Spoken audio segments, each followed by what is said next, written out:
Hey, I'm Billy Lane. Welcome to Choppers Inc., Daytona Beach, Florida. Let's talk about some motorcycles. Great, Billy. Early morning visit here in Daytona, and the first bike you have here for us, what is that? This is a 1912 Pope Model K. It's an overhead valve. It's the first production overhead valve motorcycle made in the U.S.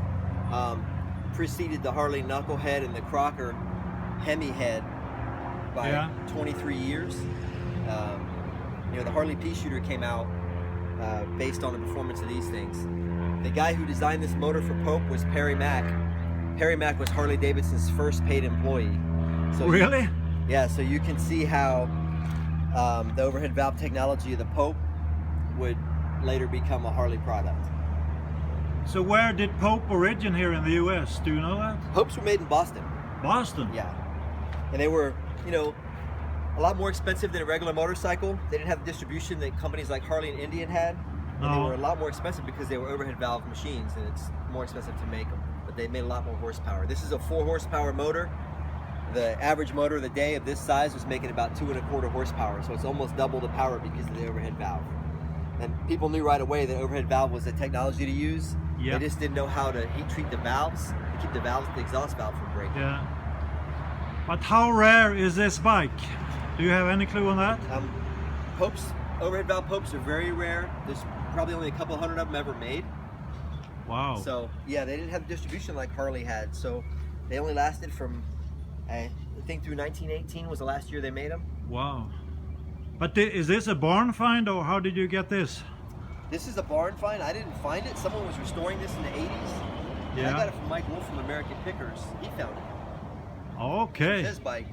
Why he sold it to me, I don't know. He's crazy to sell me this thing. Yeah, I thought he was only buying stuff, adding. I told him when I was buying it, I said, "You're crazy to sell me this bike. Sell something else and keep this. This is a very special machine." How well do you know that guy? I know Mike real well. I mean, I've known Mike, before people knew who he was, they knew who I was, and that's how he found me, and we became friends. I was buying from him. But he have the skills. He's not just a collector. He really know what he's collecting now. He's a very knowledgeable collector, no doubt about it. Which is why I can't believe he sold me this. Steve McQueen had one of these. You know it's cool. Yep. Okay, that was a Pope. If we do some walking, we will find what you're really into right now, Billy. That's a road bike. Let's look at some racers. Yeah. So this is part of the Sons of Speed.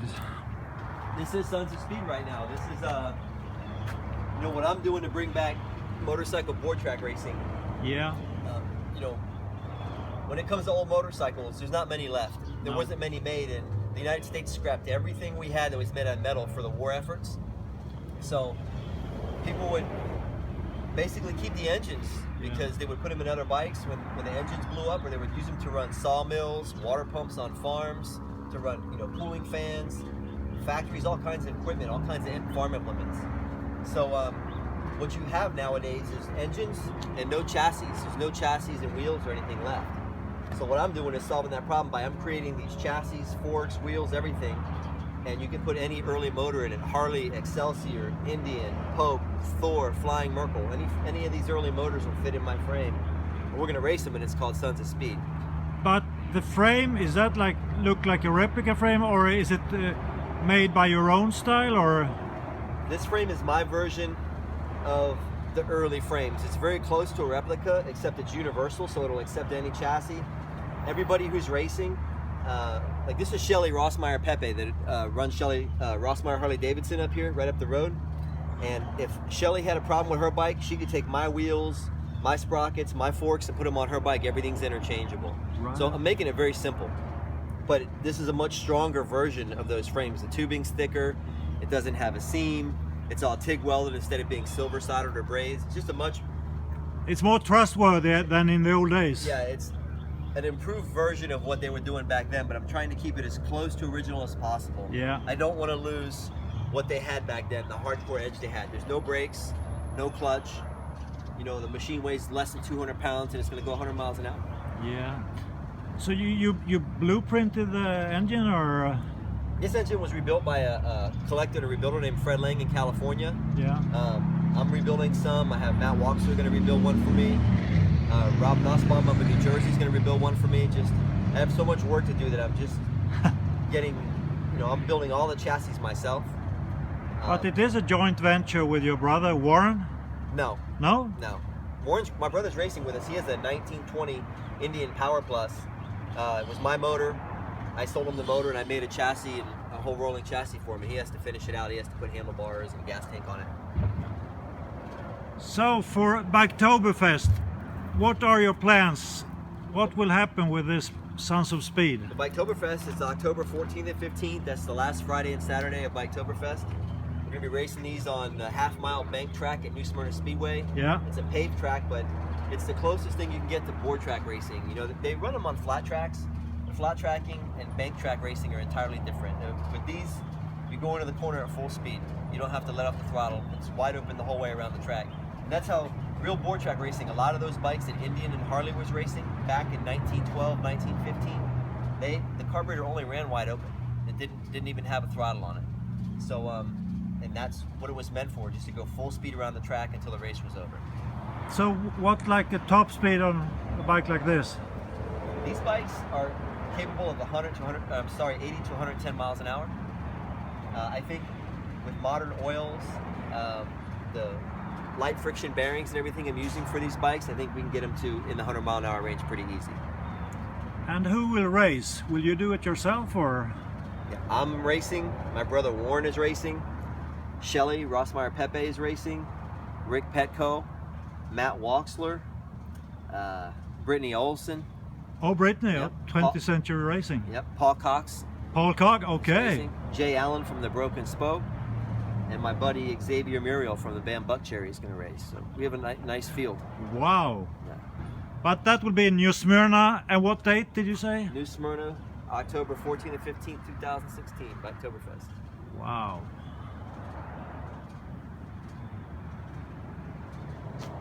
And you can see, I mean, this is you know, you can't do this with your regular motorcycle. That's how you do your exercise in the morning. Yep, that's it. Yeah, let's do it one more time, Bill. Show how strong you are. Light and fast. Yep, that's the way Choppers Inc. do it. That's it. Okay, let's walk inside and see if we have some heavier stuff. Heavy stuff. Yep. So when did you move here, Billy? I've been here 18 months. 18 months. Yeah. It's working for me. I don't love it here, but it's working for now. I'm looking for a bigger shop. Yep. I'll find one.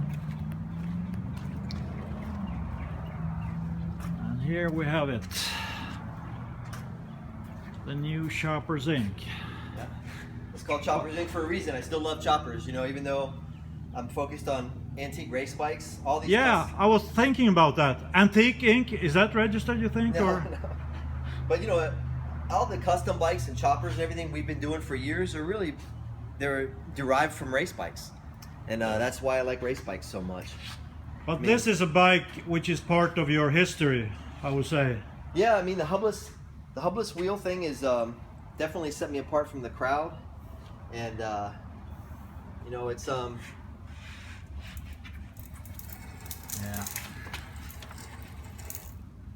it's something everybody loves to see, and I've been very careful about being typecast, you know, by only doing this, but yeah, the hubless wheel is what got me on Monster Garage. Jesse James saw it in Daytona Bike Week here. God, I don't know how many years ago, like maybe 1999 or 2000, and asked me to be on Monster Garage, and that's how I got to be on Biker Build Off, and you know, it really changed my life and changed my world and the way I'm able to do what I do. So.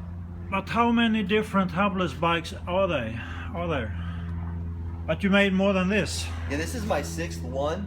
6? Yeah. There's some other guys doing it now, you know, I mean, which is good for them. And the engraving was done by? The engraving was done by Heather New in Canada. Canada. And she's amazing. She does it by hand, and her work's just phenomenal. This is the second bike she's engraved for me, and I'm going to have her do a lot more. Do you have any clue how many hours put in this? I don't. It's like a tattoo artist. That's what it is. It's a tattoo on metal. Yep. Exactly. But is this your private bike or? Now this belongs to a customer. This bike's been done for a year.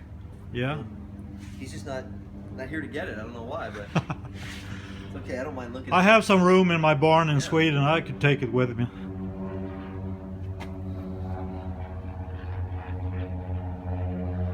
Yeah, sure beauty. When I made this wheel, I made a wheel for myself because I don't own any of my hubless bikes, so I made a wheel for myself. It's all done, and I just have to find the time to build a bike for myself. It'll probably take me 3 to 5 years till I get to it, but I'm gonna build one for myself one day. Okay, let's take a stroll down to another strange project. And this is what you're currently working most with, or? Yeah, you know, like I said, I'm doing a lot of antique race bikes. This is a factory 1934 Harley race bike, kind of the rarest of the rare. Harley only made 12 of these. 12? Yeah. They made them all in January 1934.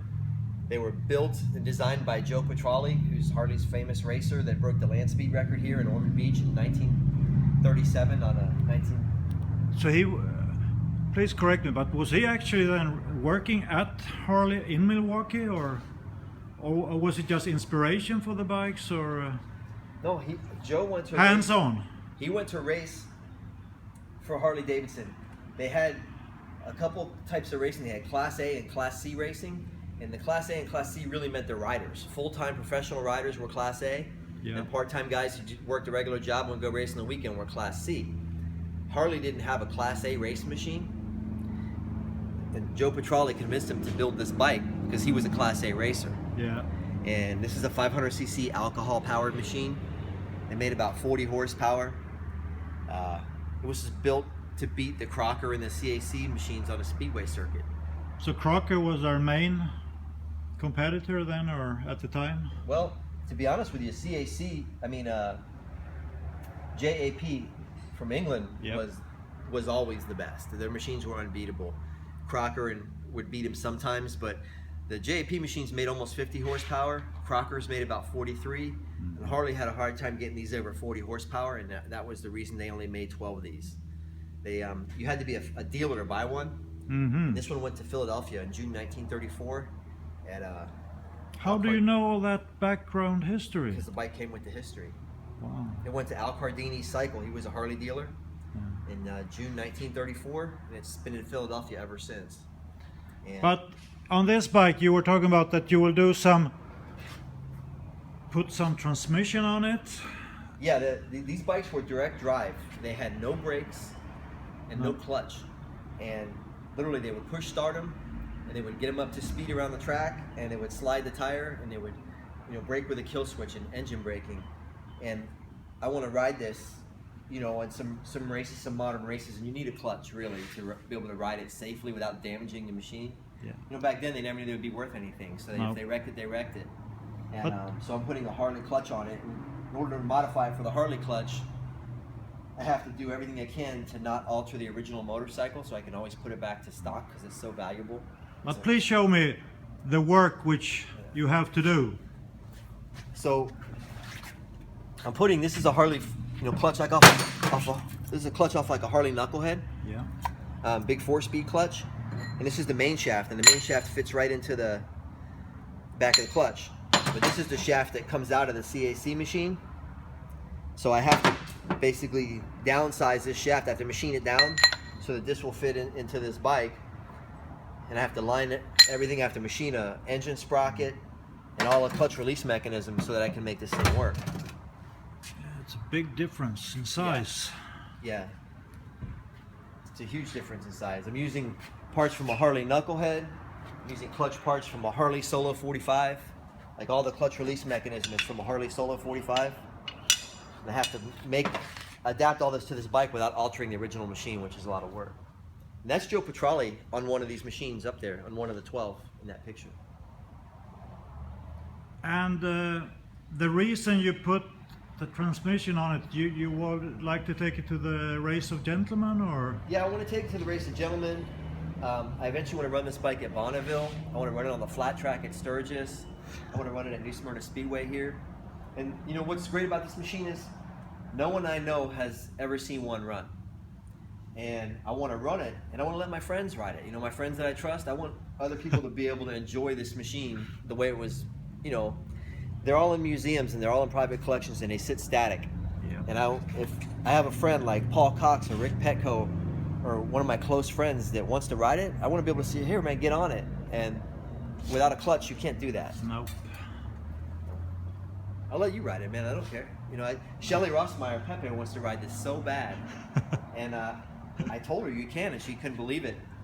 And that's the beauty of it, is letting other people enjoy them. You know, you've only been able to enjoy bikes like this visually for so long.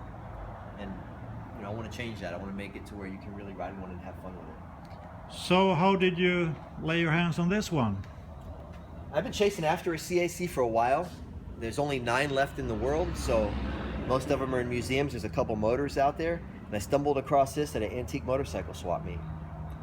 And I lucked into it because right now everybody wants big Harley flatheads, big Indian Chiefs, and knuckleheads. Yeah.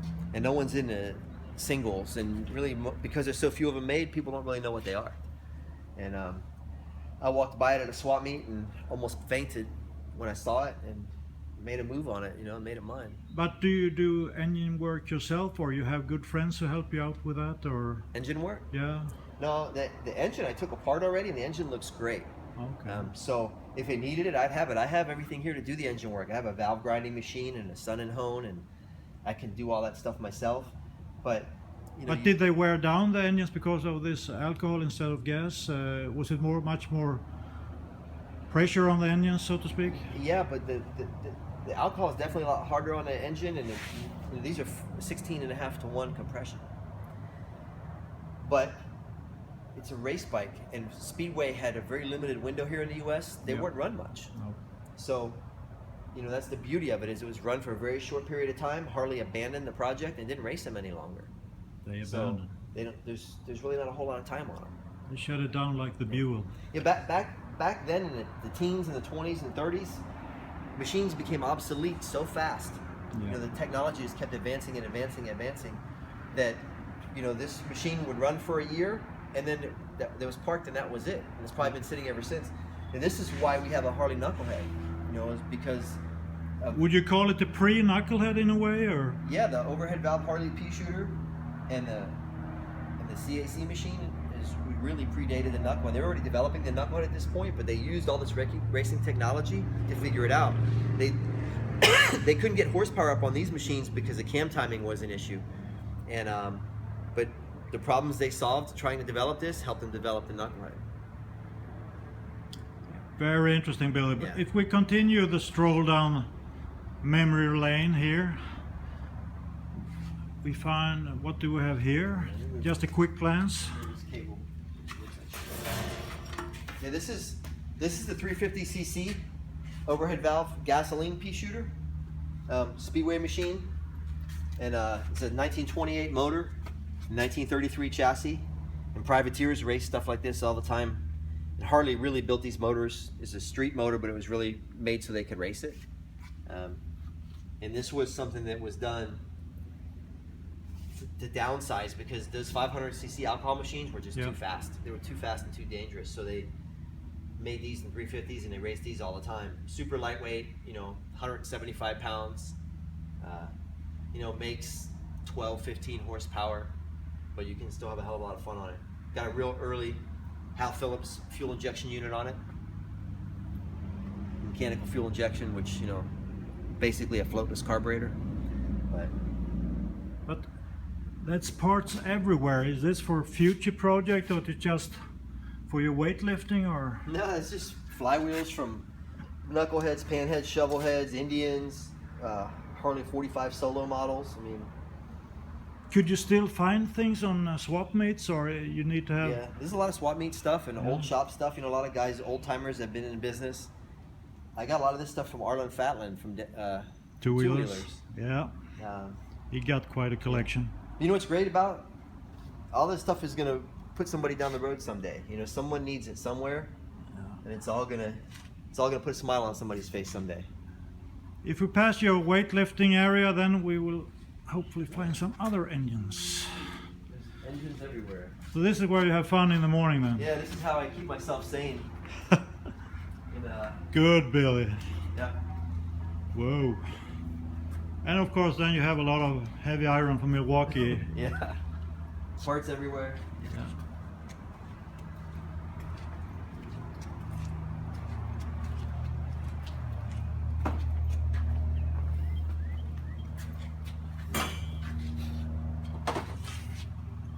And this is something I've become really passionate about. I loved what Al Crocker was doing in the 30s and 40s, doing overhead valve conversions. So I'm doing a lot of that myself. You know, Indian never made an overhead valve production engine. They only made flathead side valve stuff. So this is a 1944 Indian Chief with overhead valve conversion I'm doing on it. What size is it? It's 1200 cc. 1200. But you know, they made about 50 horsepower, and the overhead valve will probably take it to 70 horsepower, which is a big jump, obviously. And so what's the next future for this bike? Oh, for this motor? well, this is going to a friend. He's building a bike. He wants to take to Bonneville. I have a 37 Chief. I'm doing the same thing too. I'm gonna make mine a road bike. Yeah. I have a set of Crocker heads. Actually, I have 2 sets of Crocker heads, and I may put them on it. I haven't decided yet, but I just like, you know, machining the cylinders from scratch. I like doing stuff. I mean, it's so hard to. I've been doing this almost 30 years, and doing the same thing over and over again gets to be kind of boring. So I'm taking it in a new direction for myself. But Billy, when you were young, were you like your dad and Warren? Were they about cars and bikes, or how did? What do you mean when I was young? I'm still young. Yeah, I'm sorry. I'm the 61-year-old guy. You're a youngster for sure. Yeah, my but dad- when did the interest kick in? Yeah, my dad was a mechanic. You know, he worked on cars, and I watched him as a kid. And my brother got into it. We played with our bicycles and lawnmowers and mini bikes and everything else. And so it was a very natural thing to just do this. You know, I never intended to do this for a living. I went to college, and this wasn't my plan, but it's what God's plan was for me. You know, and that's where I'm at. Were you at like a mechanical school in any way, or everything is self-taught, or? I went to mechanical engineering school, but they don't teach you how to do mechanical things. They just teach you concepts. Yeah. So, but I learned most of the mechanical things, you know, from my dad and my brother, and then a lot of old-time biker guys when I was young. I just asked questions and hung out, and learned a lot.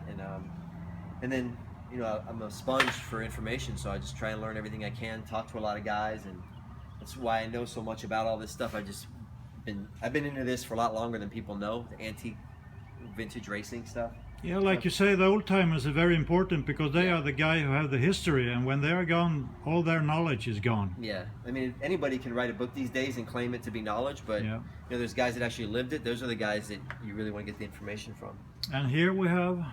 That's a 1919 Harley J, 1000 cc. That's going to be a Sons of Speed race motor. It's getting ready to be rebuilt. And even more. Yeah, I got the whole evolution of Harley engines. Knucklehead, 1934 VL side valve, 1915 J, and pinhead back there in the corner, stuffed in the corner. So what is your favorite model then? Knuckleheads like everybody else, or do you have any of your old antique? I mean, Knucklehead's hard to beat. You know, it was kind of the first really I mean, the flatheads were great motors, but the Knucklehead made great horsepower. Yeah. So I love Knucks. I think they're beautiful. Yeah. To me, the Crocker Hemihead twin is one of the most beautiful engines ever built, and the Cyclone, you know, overhead cam Cyclone. This Redding Standard motor is beautiful to me. And this is a 1909 twin. 1909. Wow. And if you look at it, the valves for the rear cylinder are on this side of the motor, and the valves for the front cylinder are on the other side of the motor. And so here in the US, like a Knucklehead and Panhead engine, what is the price range if you have a running motor? like Knuckleheads now are 10 to 15,000 for just for the motor, just for or the motor.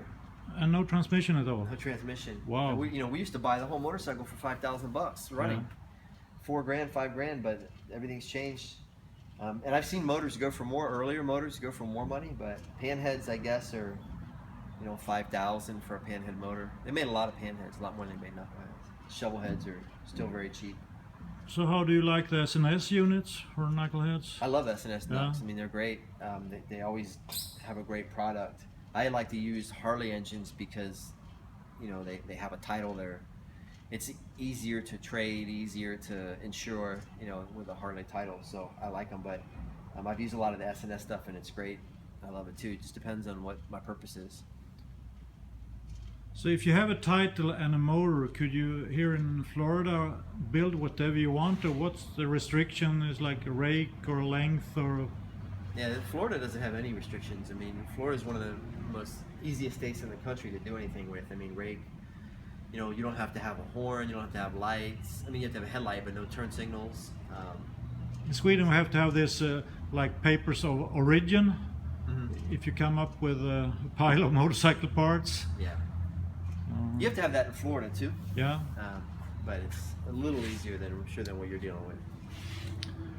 All right, Billy. Impressed. But you're looking for, you have so many parts, so you really want an even bigger building in the future? Yeah, I'm doing two things. I'm downsizing, getting rid of all my extra parts. I just don't need them. And then I just need more space because I have a lot of motorcycles at home. I have a lot of stuff at home that I need more room. So. Yeah, now with one more lane coming up, you need to make room. Yeah. So some little girl's gonna crash my whole game, but I'm ready for it. I'm looking forward yeah, it's to a new game for sure, Billy. Yep. Thank you, Billy, for disturbing you at 8 a.m. in the morning, but then Billy had already been working for a couple of hours. Yeah, by 8 a.m. the day's half over. Thank you much, and see you in October, Billy. See you.